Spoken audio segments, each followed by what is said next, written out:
Assalamualaikum warahmatullahi wabarakatuh. Hamdan wa syukran lillah, la haula wa la quwata illa billah. Asyhadu an la ilaha illallah wahdahu la syarikalah wa asyhadu anna Muhammadan abduhu wa rasuluh, la nabiyya wa rasula ba'dah. Allahumma shalli wa sallim ala sayyidina Muhammad wa ala alihi wa sahbihi wa man walah. Ma'asyiral muslimin rahimakumullah. Para pendengar semuanya, melanjutkan tentang pembicaraan kita yang lalu, yaitu yang kedua kita bicara masalah kenapa Islam jatuh dan apa penyebabnya. Lalu kemarin juga kita bahas tentang hadis Rasulullah yang menyatakan bahwa Islam itu datang dengan sebagai sesuatu yang asing, dan kemudian Islam itu juga akan berada atau menjadi suatu hal yang asing lagi. Badal Islamu ghariba wa sayaudu Islamu ghariba kama bada'a, seperti pada waktu permulaannya. Walaupun tidak persis, maka ketika Islam sampai ke abad ke-5, ke-6, itu sekitar tahun 1000 Masehi,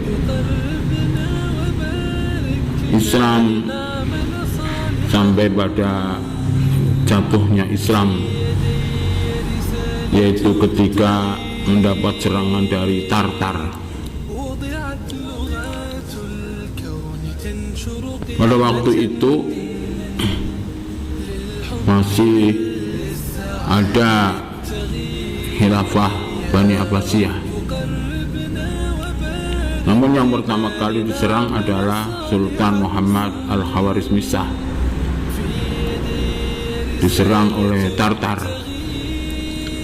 Pada awalnya Daulah Al-Khawarizmisah ini menang, Tartar tidak berhasil menaklukkan Sultan Al-Khawarizmisah. Namun kemudian Sultan Al-Khawarizmah akhirnya menjadi seorang pecundang. Dia rela mati dalam pelarian, yaitu sampai di Laut Qazvin.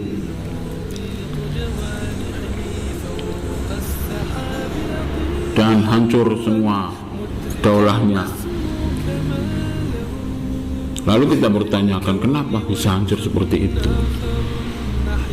Apakah Sultan Al-Khawarizmah itu sultan yang tidak baik? Seorang sejarawan, Ibnu Athir, itu sampai mengatakan dalam pengantar tulisannya bahwa sungguh seandainya aku tidak dilahirkan ke muka bumi ini, karena harus melihat bagaimana jatuhnya Islam, yaitu jatuhnya Daulah Al-Khawarizmisah. Karena begitu mengenaskan sekali. Karena Sultan Al-Khawarizmah itu adalah orang yang sangat menjunjung tinggi, menghormati ulama, menjunjung tinggi Islam, ajaran Islam, dan menghormati ulama, kesejahteraan masyarakat diperhatikan, orang yang penyabar. Tapi kenapa kalau dibandingkan dengan keadaan kita sekarang, maka Sultan Al-Khawarizmah itu termasuk dalam kategori pemimpin yang baik, yang sangat baik, menghormati ulama, menjunjung tinggi ilmu pengetahuan dan teknologi. Bahkan ilmu-ilmu yang ada dikembangkan pada waktu itu, yang kemudian diadopsi ke barat, itu adalah ilmu yang dikembangkan di sana. Ma'asyiral muslimin rahimakumullah.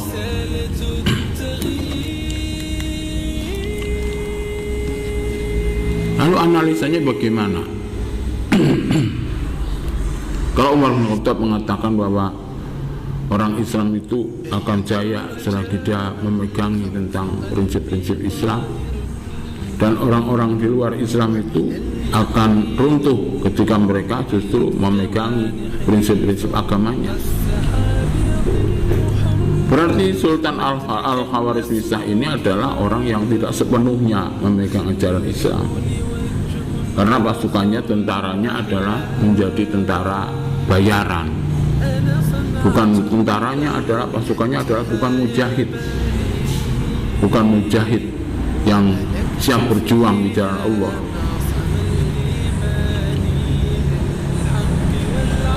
Jadi kelemahannya secara ekonomi, pemerintahan Sultan Al-Khawarizmi ini adalah maju di dalam pengelolaan negara, tetapi lemah di dalam pertahanan. Bagaimana umat Islam zaman sekarang ini? Ternyata semuanya lemah. Berarti kebangkitan Islam semata-mata hanya mengharapkan bimbingan dari Allah, agar supaya kita bisa merangkak, menapak jalan kepada kebangkitan Islam. Karena kejatuhan Islam pada waktu itu, karena tidak, orang Islam yang jelas tidak saling tolong menolong, ini prinsip dasarnya. Masyaallah muslimin rahimakumullah, perlunya kita mawas diri agar supaya apa yang saya sampaikan ini sebagai suatu informasi sejarah, yang dari itu kita akan bisa mengambil hikmahnya, bagaimana bahwa ternyata Islam bisa jatuh, padahal Islam dalam kondisi yang dianggap baik. Demikian dari saya, mudah-mudahan bisa dipahami. Aku qouli hadza wa astaghfirullahaladzim. Assalamualaikum warahmatullahi wabarakatuh.